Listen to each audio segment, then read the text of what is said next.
Greetings ladies and gentlefish, and welcome to another, video with some subscriber replays in, and this video is going to have a decidedly British feel to it. Kicking off proceedings with Vespertin in, I'm sorry if I've mispronounced that by the way, in the mighty TOG 2. This is the British Tier 6 Premium Heavy Tank. You can't buy this thing anymore, which is a little bit sad. But Wargaming went through a spate of removing tanks with limited matchmaking from the game, and they used it as an excuse to remove the TOG 2, which gets limited matchmaking. It does not see Tier 8 games, which I always find interesting, because whilst I'm not going to claim the TOG 2 is a fantastic machine, usually those tanks that get limited matchmaking are those that have kind of naff guns. And the gun is arguably the best thing about the TOG. It's 17 pounder, 171 penetration, 150 average damage. If you want to fire APCR, the penetration jumps up to 230 or 240 or something absurd. And it carries a very large supply of ammunition, over 100 rounds. So the gun was never really the problem with the TOG 2, which means that it can actually cope with Tier 8 games. I mean, the problem with it is that it has quite poor armour, despite being a heavy tank. And, well, you can see the mobility for yourself. The armour on this thing is about 70mm, similar to the KV-1, but A, it's a tier higher, and B, there are much larger, relatively flat surfaces. So while in terms of raw thickness it's comparable with the KV-1, don't expect as many bounces as you do with the KV-1, because it's flatter, and because you're a tier higher anyway. So you're going to have bigger guns shooting at you. So the TOG really tanks with its 1400 health, which is more than many Tier 7, or most Tier 7 heavy tanks, and is more than a lot of Tier 8 tanks get. It's a lot of health. But, as I mentioned, the armor's a bit naff. Anyway, that mobility, the TOG is the second slowest tank in the game, only beaten to the post by the T95. And the T95, if memory serves, is due to get a mobility buff. I don't know how significant that will be, but it's due to get a mobility buff in the future. Which, well, will that leave the TOG the majestic whale of World of Tanks? I don't know. We shall see. Anyway, if you take a look at the minimap, you might have noticed that despite the scoreline being 5-4, and hence the friendly team technically being slightly ahead, they've essentially completely lost the eastern flank. The 8, 9 and 0 lines are completely gone. We've got this gaggle of tanks over here where Vespertin is, and a couple of artillery over by the base. And having spent 3 minutes of the match getting to this location, Vespertin finds there's suddenly nothing for him to do here. Which, well, it's a problem you do come across with many slow tanks, of which of course the TOG is one. It takes you so long to get anywhere that by the time you reach a fight, it's not uncommon that either A, all the bad guys are dead and there's nothing for you to do, or B, all your allies are dead and all the bad guys are about to take turns ganking you. So, yeah, there's that. Scoreline is now even, although I imagine the remaining 2 artillery on the friendly team are soon going to go to a better place, so I don't think the scoreline will remain even forever. And indeed, actually, the enemy Birch gun manages to blat the friendly ELC off the bat. Anyway, now you could debate what Vespertin should do here. The problem is, in most tanks, I would say go back to the friendly base. Go back and defend the base. The problem is, at this stage, if the enemy team want to cap, they're going to do so. There's nothing Vespertin can do about that. He is too slow to go back in time. So his only real option is to keep pushing toward the enemy base and hope that he's able to draw the enemy tanks toward him so that he can actually shoot some stuff. Speaking of shooting some stuff, hello artillery. There's one hit from the Gorilla. Vespertin's put a shot into each of these guys. For some reason the AMX is still sitting there despite having been shot. Oh, it looks like he might be tracked. And there we go. 2 kills for Vespertin. There are the 2. Artillery and the enemy team make the decision that they were capping, but they're not going to anymore. Matilda looks like he's AFK, which is a little bit sad for the enemy team, but there we go. One more shot should finish him off. But Vespertin isn't getting too distracted by him because he's AFK. But then again, he's the only thing Vespertin can currently shoot, so let's not bother stopping. Just kill him and get a move on. The one nice thing about being so slow is that your accuracy on the move is pretty good. Rectal Cromwell, unfortunately, which is kind of irritating. But there we go. The guy is on 145 health, so he's now a one-shot. Vespertin takes a hit there from the birch gun.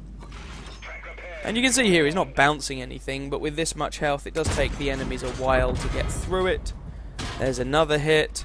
And the Cromwell, I've no idea why he's doing that. That was a stupid decision. The birch gun with that rate of fire was happily plinking away at Vespertin there. Nonetheless, Cromwell does a stupid, pops out, gets executed, and becomes Vespertin's 4th kill. So we've got this birch gun and the Skoda T25 remaining. Now, the Skoda T25, if you wanted to guarantee the win here, would have killed the SU5. Nice bounce. Killed the SU5, and then capped. Oh, but Vespertin bounces on him too. And Vespertin's ammo rack has been taken out. Although I'm not sure that he's noticed, because if he had noticed, pretty sure he would have repaired that. Because no one likes a damaged ammo rack. Now, Vespertin did get a bounce on his rear. The bum armor on this tank is actually surprisingly good. You can see the angle on it here, actually, if I just go and have a quick look. It's about 50mm with a respectable slope, which means that you can get bounces on your rear. Basically, the bit of your tank you really don't want to show to the bad guys is the side, because your side profile is massive and the armor's terrible. Vespertin's clearly, no, still not noticed his damaged ammo rack. And so he's got a really horrible reload here. But he's still using his gun to knock away bits of terrain as if he didn't have a damaged ammo rack, but there we go. Always do pay attention to what modules you have that have been damaged. One more shot to finish off this Skoda T25. Now it looks like this guy is not using the 3-round auto-loader that tank gets, because he's taking one shot and then popping out. Vespertin takes a shot which is not very sensible. Otherwise he could have just sat here, waited for this guy to pop up, but as it is, the guy's going to make a mistake anyway, and that finishes the game off. So let's go and have a look at the post-battle results for this one. There we go then for Vespertin. Ace Tanker, Hand of God, Duelist, Fire for Effect, a Pascucci's Medal for killing 3 artillery. You don't see that in the TOG very often. Steel Wall for getting shot at an awful lot and not dying. High Caliber and Top Gun medals. He managed 1,754 damage in the end, 6 kills, 1,068 base experience. Shout out also to the friendly T150 who managed 1,400 damage. And commiserations to the enemy Cromwell, 1,700 damage. He played a good game right up until the point where he drove in front of Vespertin's loaded gun on low health. That was never going to end well. But there we go. 21 shots fired, 15 hits, 14 penetrations for that damage count and premium account, so that's 45,500 credit profit, even though it's only a tier 6 machine. Still a premium, still makes good money and a good amount of experience into the bargain. If I was going to give any advice for that, it would be pay attention to which of your modules have been taken out. Repairing the ammo rack there would have made Vespertin's life much easier. Having said that, he still managed to secure the win for his team, so well done. Let's move on to our second game now. Here we go with our second game then, and we join Isla in his FV201 A45. This is, we're moving up a tier now, the tier 7 British premium heavy tank, and it is junk. But never mind. He's top tier. Thankfully, it is where the FV likes to be, if we're going to be honest. And he is here on Lakeville. Lakeville. The map that so many people just cannot play for toffee. Anyway. Top tier heavy tank. He is going into the town. And about a third of his team are going into the Valley of Eternal Disappointment and Wasted Opportunities. So, yeah, we'll see how that pans out for them. Having a look at the lineup on both teams, friendly team, we've got Isla here, we've got an IS, who appears to also be coming into the town, and a T29, who I think is doing likewise, which is slightly encouraging. None of the friendly team have gone down the central roadway by the lake, which is slightly worrying. And if we have a look at the enemy team, we've got an Oni. Oh, excellent, excellent. We've got a team kill already. An Oni, a T29 as the top tier heavies. So it looks like our T29, or Isla's T29, is not going to be colossally useful here. Fantastic. Either way, Isla's not wasting any time. Now the FV201 gets essentially the same gun as the TOG 2. In fact, in some ways, this is actually a worse version of that same gun. Better reload, but worse accuracy. Go figure. Don't know why they decided to give this gun such awful fully aimed accuracy, but they did. Because apparently the FV would have been too good with an accurate gun. That's a joke. Scoreline is 0-3. But 0-4, sorry. But this enemy Panther is getting the stuffing kicked out of him. Cromwell, and this is another thing about the FV, the armor sucks. So it was fairly easy for the Cromwell to damage him there, but Isla does pick up the kill. Scoreline is 1-5. Yes, it's one of those teams. Hit there from the OI experimental. Thankfully only takes out Isla's tracks. And he manages to put shots into him and into his little Skoda T25 buddy. Sorry, T24, my apologies, the tier 5. So going for shots on this OI experimental. This is the tier 5, not the tier 6, so the armor sucks. Although that's due to change. And there's a T29, who luckily, once again, the shot goes into Isla's tracks. So, the FV201. The armor is not very good. The gun is not particularly great. It has a frontal ammo rack that gets damaged all of the time. It's very difficult to find a reason to play this tank other than sheer blind optimism. You know, I own one. I've even put a review up of it. I play mine from time to time, but I'm not under any illusion that it's a good tank. One more shot into this Panther will finish him off. Like that. That's Isla's second kill. T29, you do not want to be facing off against one of those in an FV if you can possibly avoid it. Manages to put one shot in and not take any return fire. And the T29 is not using the top gun. Oh, that's a shame for him. In fact, I'm not even sure if that's the 90mm. It might be the 90mm gun. I've no idea what this guy is doing, though. He's just giving Isla free shots into his side, which is terrible. I mean, the T29 doesn't have the best hull armor, but it's good enough to shrug off 17-pounder shells here and there. Oh well. Isla's going to chase the guy down and keep putting shots into his bum. Really not sure what this guy thinks he's doing, but, you know, never interrupt the enemy when he's making a mistake. Isla pulls back, and good night, sweet prince. And now we've got a Churchill 1 to deal with, and artillery keeps pewing Isla. The only armor this tank really has is on the front of the turret.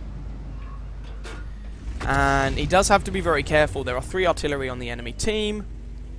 And, well, they could really give Isla problems here. Found one of them, though. There's the Hummel. And that shot tracked him, because of course it did. That shot bounced. This gun is good, yo. And someone else manages, the T29 manages to kill off that Hummel. Yes, that's right, this gun is so good, it bounced on a Hummel. Anyway. Churchill 1 is around here somewhere. Thankfully, that's one of the enemy artillery down, of course. And there's the enemy VK. One shot into him. Someone is capping the friendly base, however, which is slightly problematic. And that VK is just going to be a problem, because Isla can't really shoot him from here. Can't stay here forever trying to kill the guy. If the guy had any sense, he'd just hug that rock.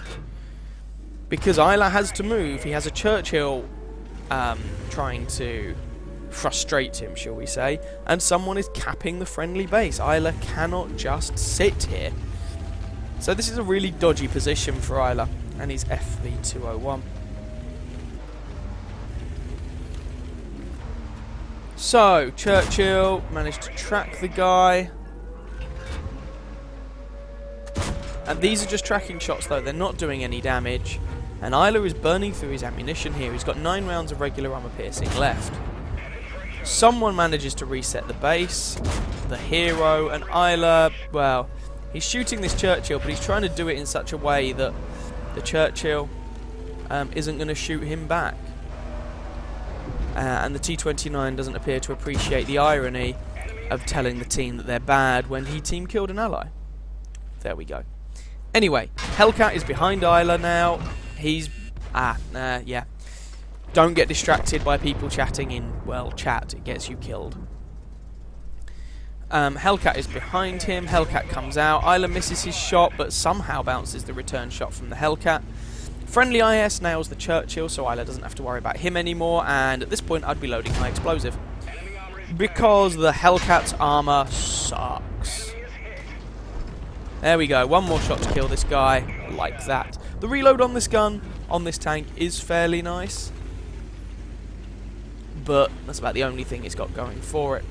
Oni, VK3001H, and Grilla are left alive, and Isla is the only tank on his team remaining, and he's on 165 health, 26 health as he takes a shot in the rear from the VK. Told you that guy was going to get annoying. At this point, I would be loading APCR for the Oni. Oni has very formidable frontal armor, and this gun is never going to go through it with its regular armor piercing rounds. Now, if the guy's going to give him his side, however, sure, we'll penetrate that any day of the week. But, as it is, can't avoid the shot from the Oni, and Isla is unfortunately taken out by that fellow. Couldn't quite carry that game to the end. So, let's take a good look at the post-game stats. Here we go then, a little bit of a heartbreak for Isla, unfortunately. A defeat, but he's still got Ace Tanker, Bruiser, Duelist, Fighter, Fire for Effect, and the High Caliber medals. 3,695 damage done, 4 kills, 922 base experience. Yeah, and on top of that, of course, you have to throw in the Heroic Resistance Award for getting a medal, and hence bonus XP despite being on the losing team. Enemy team, shout out should go to the VK3001H. Over 2,000 damage done in a tier 7 match in a tier 5 tank is a good result. Grilla also achieved good things. The Oni, who actually ended up killing Isla, however, had a pretty terrible game.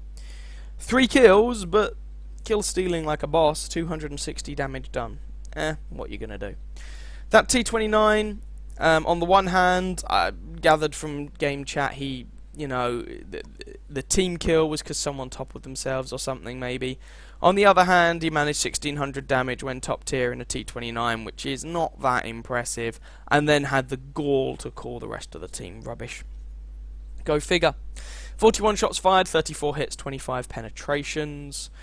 For that damage count, most of it was from relatively close range. Somehow, the armor bounced 8 hits for over 1,000 damage blocked by his armor. That's not the sort of thing you can expect from that tank on a regular basis. Had to fire a little bit of APCR ammo because he ran out of armor piercing, and was down to, but still made a profit, sorry, of 42,500 credits. If I were going to offer any advice over that game, I would say 2 things. Firstly, don't get distracted by talking to idiots in chat. They're idiots. We all do it, but try not to. If Isla hadn't been typing at one point, I think he could have avoided taking a 90mm shot in the back from a Hellcat. Not sure it would have made that much difference in the grand scheme of things, but every little helps. And secondly, right ammunition for the right choice. Against the Oni, I'd have switched immediately to APCR, because that guy has 200mm of frontal armor with no weak spots. And okay, Isla caught him in the side in the end, but he didn't know that was going to happen. And against the Hellcat, the armor's so pathetic that although 17-pounder high explosive ammunition isn't great, it's good enough to finish that guy off faster. So that would be my advice. Anyway, commiserations to Isla there for a well-played game, and a good result despite his team's complete ineptitude. Anyway, on to our third game. Here we go then with the third game, and we are joining Somegrass again in his mighty Death Star, the FV215B183, the original, the one and only. Pretenders to the throne like the 2nd British Tier 10 TD, the FV4005, just haven't quite cut the mustard. He's in a platoon with Walrus Overdragon and Tank Schmidt, who some regulars of the EU forum may well recognise the names of, and they're in the IS-7 and the STB-1 respectively. Now some people may go, oh, you show some Grass's games quite a bit. You have to bear in mind that I like to show tanks that I've never played before and that I've never shown videos of, and I don't own the FV215B183. God, that's a mouthful. I don't own it, so if someone sends me a game, goodbye Mr. T44, in it, then yeah, I'm probably going to show it. So, what is the Death Star all about? Why is it called the Death Star? It has, ignoring artillery, the highest alpha damage of any tank in the game, joint with the FV4005, with this 183mm naval gun. And what is the speciality of this gun? Well, the premium round, high explosive squash head ammunition. The regular armor piercing rounds have over 300 penetration and do 1,150 damage or something like that. The Hesh rounds have about 230, 235 penetration and do 1,750 average damage. Yeah, so what you tend to... and of course they're high explosive, so if they don't penetrate they'll do some damage anyway. So what you tend to find in this tank is people load up rather a lot of Hesh ammo. Now you only get 12 rounds of ammunition in this thing. But yeah, Hesh ammo for the win. Anyway, now this thing used to be even worse. The Hesh rounds used to get something like 270 penetration when the tank first came out. Why Wargaming ever thought that was a good idea, I have no idea. But they did subsequently realise 270 pen, 1,750 alpha damage, high explosive round, that is stupid. Eventually, and they reduced the penetration to 235, side of the turret, boom, there we go. Or 230 or something like that. Which is about the same penetration you get with the AP rounds from the 15cm gun on the E100, just to give you some sort of ballpark figure, except the FV does an additional 1,000 damage per shot. Yeah. So this thing has a bit of a reputation for being brutal. When it received a HD model, I believe they also buffed the armor on it, because yay. There's a bounce. So this thing can actually bounce shots here and there. Oh, Mr. E100, you are not having a good day, are you? And there's some Grass's second kill. So seeing as he'd sent this game in, I thought it would be a travesty not to show some high-level derpitude in the mighty Death Star. Friendly team is winning 5-1, by the way. And I don't have a damage panel, so I have no idea how much damage some Grass has done. If I were going to hazard a guess, probably around 5,000-6,000 at the moment. Object 140, nah, some Grass doesn't really have a good shot on him. And with the reload on this gun, you do want to let it fully aim. Hello, Mr. T30, how are you today? Goodbye, Mr. T30. That could well have been a shot that didn't even penetrate, by the way. 1,750 damage means even the splash from this gun is a lot. There's kill number 3. Scoreline is 7-2. Object 140 over here is probably wishing he was somewhere else. Goodness knows, I can't blame him if he is. There's also an IS-7 around the corner. So, hello, Mr. IS-7. Now that was not a penetrating hit. 1,143 damage, and it didn't even penetrate. Left the guy on a tiny sliver of health, and War was able to pick him up. Scoreline is 10-2.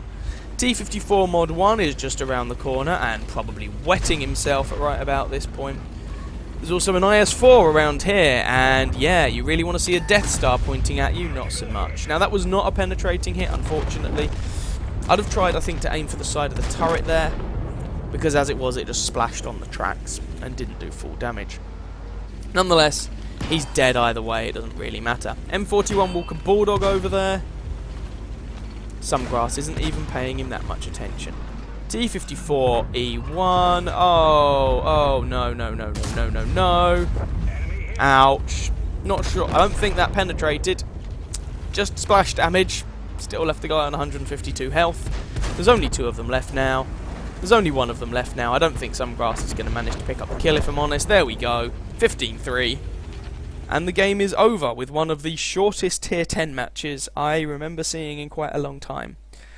So, thought I'd show it to you because it's kind of a fun game. And lots of people died. Let's have a look at the post-game stats for the last time in this video. That game was good enough for an ace tanker, bruiser, fire for effect, and a high caliber medal. I guess the high caliber shouldn't come as a massive surprise, but exactly how much damage did some grass do? How about 9,576? Oh, good God. 9,576 damage, 3 kills, 1,141 base experience. Some grass did all the damage, so his team didn't have to. That was a ridiculous game. 8 shots, by the way, for that damage. That is more, on average, that is over 1,000 damage per shell. 8 shots fired, 8 hits, 8 penetrations. Bearing in mind, if the Hesh round just blows off the tracks, that will still count as a penetration, you know, against modules and whatnot. 4 hits received, 1 penetrated, 3 did not, 1,170 damage blocked by his armor. Ammunition resupply costs are 58,000 credits. With a standard account, he would have made a 26,000 credit loss, but he's running a premium account, so he made a slight profit. This tank is not cheap to run if you fire a lot of Hesh, and Hesh is kind of the point of it. So, yeah, go figure. Good amount of XP into the bargain. You can see some grass there had 2 marks of excellence, so all in all, a really brutal game there, shall we say. It feels like the KV2, but at tier 10, and with armour. I might quite like it. I'll get there eventually, but I'm a long way off the tank at the moment. Anyway, hope you guys enjoyed all of those games in this video. If you did, by all means feel free to catch some of my other videos and or subscribe to my channel. If you want to send me your own replays, you can sorry about that. You can upload them to whatreplays.com or a similar website and send the URL link to your replay in a PM on YouTube to me. Bear in mind, it often takes me a while to get round to them. I have a bit of a backlog of replays to get through. But there we go. So you may not see your game for a little while, and I try and focus on tanks or on tank drivers, you know, people that we haven't seen before. So although, for example, we've seen some grass before there, we haven't seen the Death Star before. Anyway, like I said, I hope you enjoy, and I will catch you guys in another video. Ciao, ciao.